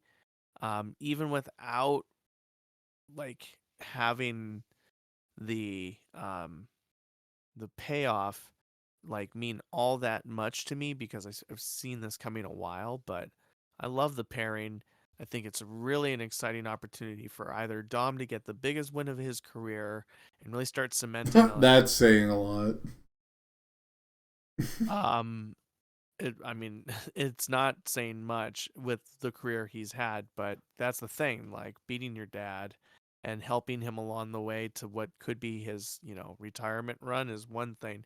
Um, or, having Ray get some comeuppance on his bratty kid might be the way they're going, which is my less preferred. Not that I want retirement on Ray, it's just I thought that's where we were going with this. He just got announced for Hall of Fame. Like, it seems like a moment to help his son rise instead of burying him, unless they go the whole I'm whooping my spoiled brat son route and make it almost comical, but it doesn't feel like it's going to be like that. So, All right, yeah, speed round. Come on. you're totally right. It's a speed round.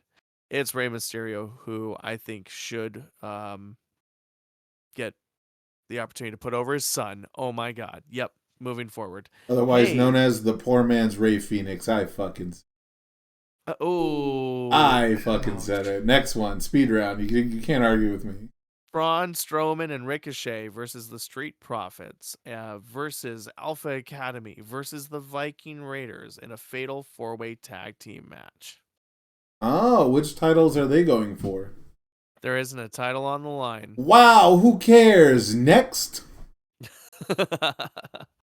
Oh man, just for fun, I think Chad and Otis win. This is the longest piss break I'm ever going to take during a WrestleMania. Okay, well, let's see how this one goes over. Liv Morgan and Raquel Rodriguez versus Natalya and Shotzi versus Ronda Rousey. No, are you going to say another 4-way Baszler tag team match? versus Chelsea Green and Sonya Deville in a fatal 4-way tag team match? Fuck, when did Chelsea Green... I don't care. Next. I'm not even going to ask. Next, oh my God, he's not even down to highlight it. I don't even know who's in the match, and I don't care. I think Rousey and Shayna have to win. Okay.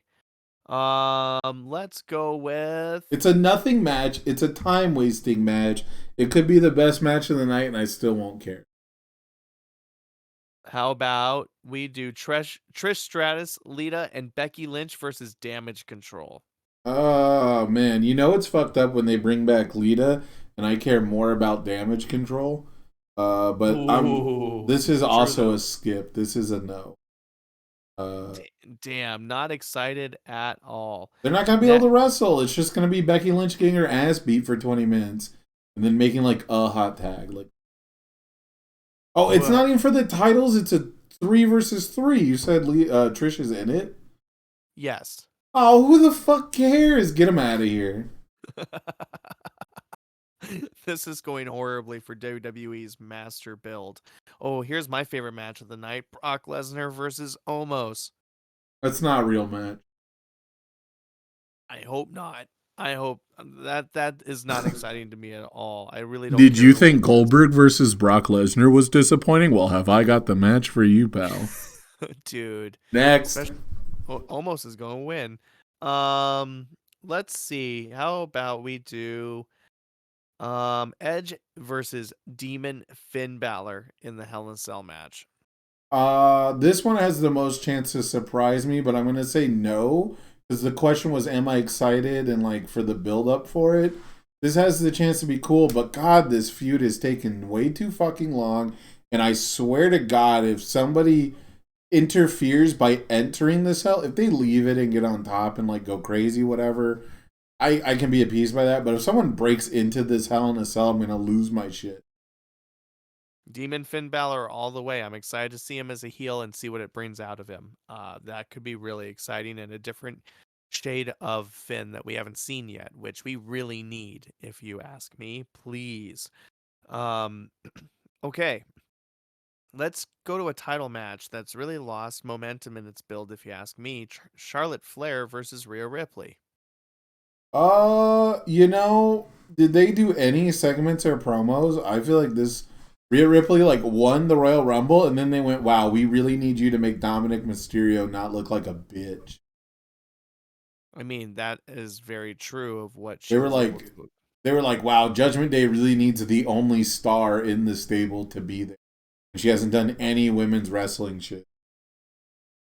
I think there were a couple matches and conversations between the two early on in WrestleMania season. Maybe Charlotte's got better things to do at this point, which is just even more better reason for Rhea to win. But yeah, the build really lost its wheels. I'm hoping Rhea wins, obviously. Yeah, if she doesn't win, they're fucking stupid. Absolutely. They're actually morons. How about this circumstance? Speaking of morons, Austin Theory versus John Cena Nope. for the United States Championship. No, move on. Next. Oh, you can't Skip. even put in a vote of who would win? Skip. If this was like my Raw versus SmackDown, I'd simulate. I guess they really have to have Austin win this one, you guys. It should be a no contest, and Vince McMahon himself strips Austin Theory of the title, spits on him, and goes, "You're the worst prodigy I ever had, pal." Wow. That's how bad it is. I want Vince McMahon to show up. That's how you know I don't give a shit. Next. You are just really trying to pop off and walk away. This is hilarious. I really don't give a fuck about any of these matches. Like, they're either all old people who can't go in the ring anymore and I enjoyed watching 20 fucking years ago, or it's a match with like absolutely no, like, anti-build. Like, it has D-build. It has no build. And it's supposed to be like some kind, like, what the fuck are these 4-way fatal 4 tag team for nothing, for no build? Like, we're just trying to get people on the card. Get out. Go back to WrestleMania 2000 if you want a fucking 8-person tag team match. Well, that's basically the strategy. That's the WrestleMania model. And Gunther, Drew McIntyre, Sheamus, the WWE Intercontinental Championship. This could have been great if they gave Gunther a real opponent. Really excited for Gunther to wrestle at WrestleMania and to be Intercontinental Champion. Have zero interest in watching him wrestle Drew McIntyre or Sheamus, and it plummets when it's a triple threat. Lazy booking, get it the fuck out of here. I love this matchup. I have no idea why you hate it so much. I know these guys have been wrestling each other in a circle for so long, but it's fun to watch them fight. They're excellent together. The content's great. Gunther retains. Seth freaking Rollins versus Logan Paul in one of the most important matches of the weekend in my eyes. You know, you'd think I would cheer for a heel that wears a Pikachu to the ring around his neck, but man, I don't give a fuck. Like, the whole Logan Paul, he's a natural, he fits in, he does the work, that's cool, man, but like, I don't actually give a shit for the character. Logan, like, it's very Kanye West to me, where people are like, oh, you're supposed to react that way, and oh, it's supposed to be like a character, and like, fuck that, dude. Play a character on TV, which like works for wrestling. Don't bring your real life shit heel personality into pro wrestling. The point is to separate it. The point is to play a character, not be the character. And then on top of that, like, Seth Rollins just hasn't been hitting. When he did that promo, he did a promo I saw, I guess it would have to be actually this Monday. Like, people are watching it Wednesday. It would have been the Monday right before. Whatever it is, he goes to the ring and he's like, sing that song for me. And like, it's very awkward. There's no music playing and the fans are like, okay, I guess. And then they just kind of hum to it and it sounds like shit and it goes on for too long. And it's like the only thing his character does.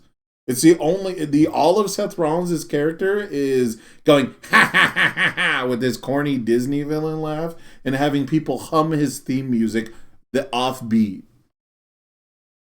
Burn. And it's cringy. He's trying too hard, like I've been saying. Oof. He's trying to be some cartoony 80s villain, bro. Like, did you ever watch the Dungeon of Doom vignettes with Hulk Hogan, like, in caves wielding a sword? No. Oh, he would have been perfect for that shit. Put him in a mask and he's like a villain for Hulk Hogan on a cartoon. That would work for the Messiah Seth Rollins or whatever, but love it. That sucks. Seems real. Yeah, he's a bit of a cartoon villain. It's a little goofy. It's funny because it's similar to Bailey's like Karen-ass character, but Bailey's doing such a good job because she's reacting to other people. Like all of Bailey's best work is she's being mean to Michael Cole, or she's cutting someone off, or she's got two little thugs with her that she can have do her bidding for her, so she can like talk shit like while that's happening, right? For Rollins, just has nothing. He has nothing going on. He has no one to play off of. Logan Paul's like not even in the building half the time. It's like on a fucking screen. It's weird. They're very similar characters, but Bailey is firing and Seth is not.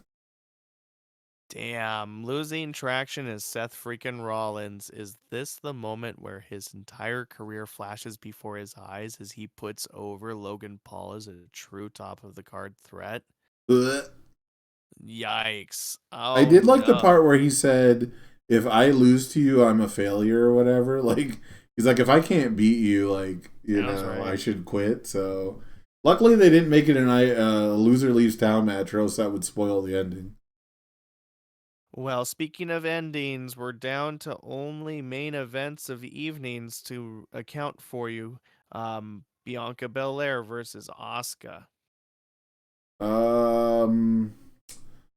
Build up has been non-existent, but I'm down to watch Bianca and Asuka wrestle at any. So just to not be a total. Have I said yes to any of these yet? Not a ton of them. Have no. I been a fan of any of these yet? I guess. No, not one. Nope, not a single one, huh? I'll say yes to this one. It's like schmedium though, because again, I love Asuka, but it always seems like she has issues like working with other people. It just seems like everything's a little sloppy and just a little more than looks good. Like some sloppiness looks really good. But I'll give this one a pass. I'll say yes. Nice. Yeah, she's been epic since returning at the Royal Rumble with her new reimagined character. The build has been pretty lackluster. Not a whole lot to look at if you want to go back and see promos. Like, what's the story? Moments. Why is it Asuka? Why does Asuka get the shot? Because she won the Elimination Chamber, if I'm not mistaken. Damn. That really happened, and it's like not on the forefront. It's not being mentioned every week. Right. Wild, man. I haven't seen them actually do a promo together. Again, I'm sure this stuff is happening, but if it was like really important or really big, I'd have heard about it, right? It would be popping up in my feeds. People would be talking about it on social media. I usually do a skim through, right? I usually do try to find the people I'm interested in. Because a lot of these people, I should point out, I'm interested in. It's just I'm not a fan of their work right now. Like, I love Damage Control. They're fucking hilarious. They're great. They haven't had an opportunity to really do good stuff, and they get beat by retired veterans who have to wear padded clothing. I'm interested in Seth freaking Rollins. He just hasn't done anything interesting for 3 years. Ouch. I love Asuka, but Asuka is either being booked like to the moon with nothing to actually do, which is kind of right now, right? I think Bianca Belair fell into the same place. Bianca Belair had like nothing to do, but was shot straight to the moon, and you couldn't argue. They put the belt on her. She's top of the card. And after doing like nothing with her run, like what storylines does she have? What is a story her character has told? Right. Not, I mean, hot seat, sure. And like, I wonder if Asuka gets to win because she's been reimagined a little bit, but there hasn't been a whole lot written for them. You're right. The show's really not been about much of the card outside of the bloodline. Like Asuka doesn't have any great storylines, but she's had really good character. Bianca hasn't had any really great storylines. She just has really good matches. So like we're at a world where that's all you need. But I'm a storyline guy, so. Well, we're getting down to only the two most important storylines in wrestling finally coming to a head. The Usos versus Kevin Owens and Sami Zayn for the undisputed WWE Tag Team Championships. Don't care, dumbest decision they made on the card. In the fact, what would you have done with this at long last? Tell us. Well, I think we talked about it a couple months ago before Sammy versus Reigns in Montreal. Yeah. And I was like, Kevin Owens shouldn't help him. Like, you know, in the perfect world, bro, it's Kevin Owens versus Sami Zayn for the Universal Championship. Oh, that's a good point. You know, like, that's a better main event to me than Reigns versus Cody, and it's a better story. Because how did Kevin Owens debut in WWE? By power bombing Sami Zayn onto the apron. By putting him on the fucking shelf. By injuring him. By putting him out of action. Mm-hmm. And then they've done and they constantly mention how much they fight and get back together and fight and get back together. And like, that was cool. I don't know, man, a fucking decade ago. It's fucking old now. Not even Triple H and Shawn Michaels could fucking jerk each other off for that many. Like, come on. You have a good point. It has been 10 years already, shockingly, since Sami Zayn and Kevin Owens started weaving this kind of tale. And they were already frenemies. 10 years ago, their fucking history was already... You know, the problem is they like to wrestle each other. So just don't fucking be friends on TV. If you like to wrestle each other, don't be a tag team. That's my advice to new wrestlers. If you find someone you really like to fucking fight with, don't fucking be a tag team with them and make your whole identity being their best friend, and then you won't have this issue. And then everybody's comparing you to them and putting you underneath them and saying only one of you deserves to be in the Hall of Fame, Christian. Roman Reigns versus Cody Rhodes. All right, so next week, guys, we'll have the WrestleMania recap for you. We'll probably talk more about Super Card of Honor. Hopefully you guys enjoyed this episode. I've been Sam Tate. And Cody Rhodes will walk away with the undisputed title, and nobody's happy about it, and I've been Warren Sprague. I mean, I think people are going to be really excited. He gets a reaction. I mean, the crowd reaction has not been our reaction for what it's worth, but a lot of that has been Cody has gone so far out of his way to be next to all the people who got great reactions while he was gone. So, yeah, I don't care about this one, do you?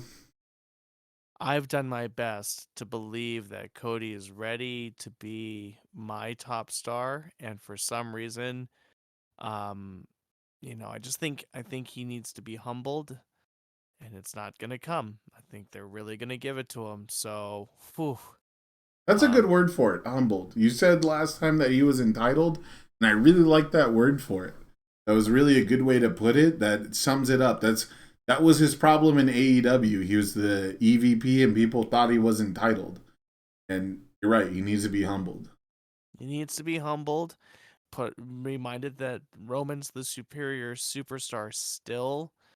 And make Cody work for it one more time. He needs a real chase. That injury with the pectoral muscle probably denied us the real chase. He needs a real chase. That's what I'm saying. He thinks his story's done, but I think it needs one more massive chapter before I'm truly embracing him as my champion. And if anything, if I'm being completely frankly honest with you, it's only because of the sheer strength of what Roman Reigns has done with this era. The sheer unbelievable, like legitimate, wow, this is an amazing era of storytelling and in-ring work and progression. That's only because I think Cody needs to be put over in a massive way, having earned it, however. It's only because of the strength of what the Bloodline has done these several years that I really feel like Cody needs one more hurdle despite everything he's been through and his lineage, but most especially his lineage. Yeah, he talks about not wanting to make it about his father or whatever, yet it just seems like that's actually the best storyline. It's two bloodlines. His fucking theme music says pro wrestling has more than one royal family. Why is it not about the fucking families? And maybe that's too lowbrow. Maybe that's too easy to do. Maybe they've skirted that issue and played off it enough. But I think if you did a real build with like real storyline about the bloodlines, both the Rhodes bloodline and the Samoan bloodline, like I think you could get something really magical that people get invested in. But for right now, Cody is just the most milquetoast, bland, boring, shallow babyface. And maybe this is like a performance art piece where he's proving he could always have been John Cena. That anybody can be John Cena as long as you're willing to go out there and be boring enough. But, you know, if that's the case, then spot on, dude. You fucking nailed it. You are generic. I mean, Sami Zayn did the same thing. When he turned with the bloodline, all of a sudden, boom, poof, there goes all of his character. He just gets massive crowd pops, and he's all of a sudden Mr. White Meat Babyface. And I just have never given a fuck about any of those characters, not a single time. When you're the top guy, you give up a lot of your character work and your subtleties. Interestingly put, and I acknowledge what you said. And it's a great critique of why this entire chapter feels a little anticlimactic. Let's see if they understand why we feel that way. And actually, I can't believe I'm cheering for it. Like, trust me, that's just a credit to what they've done. And the mountain of legacy that Roman has planted on this generation of wrestling storytelling. So, like, Cody needs one more massive hurdle. I think he needs to feel that at WrestleMania, and I think it would shake it up because the expectation swerves otherwise. We'll see what happens on Saturday and Sunday. We got through it, Oh, God, Sam. it's too nice. We'll never look back, dude. Take us home. Yeah, so what I'm gonna do is I'm gonna watch the Super Card of Honor, which is 7 matches, and then I'm gonna pick 7 matches from WrestleMania to watch, because I know you're not gonna have time to watch even that much wrestling, but you would have much more time to watch wrestling if you'd skip Shayna Baszler versus Chelsea Green versus Sonya Deville versus Natalia versus Shotzi versus Ronda versus all these fucking piss break matches. So I'm going to compare those 7, the 7 Super Card of Honor versus what I think will be the 7 best matches of WrestleMania. And we'll see who put on a better match, the indie pre-show or the biggest wrestling event of the year. And I am ready for it to be WWE. I'm not looping all my eggs into the Super Card basket necessarily, but I do really want to try and compare them side by side as best as I can, because WWE still has a stranglehold on the pro wrestling market because of the casual fan, and I don't really consider myself a casual fan. So let us know down in the comments below. What are the matches you guys want to see? What are you most excited for? What do you think is going to be the best match of the night? And join us here next week on Wednesdays for another Scheduled for One Fall podcast. We'll see you next week, everybody. Peace out.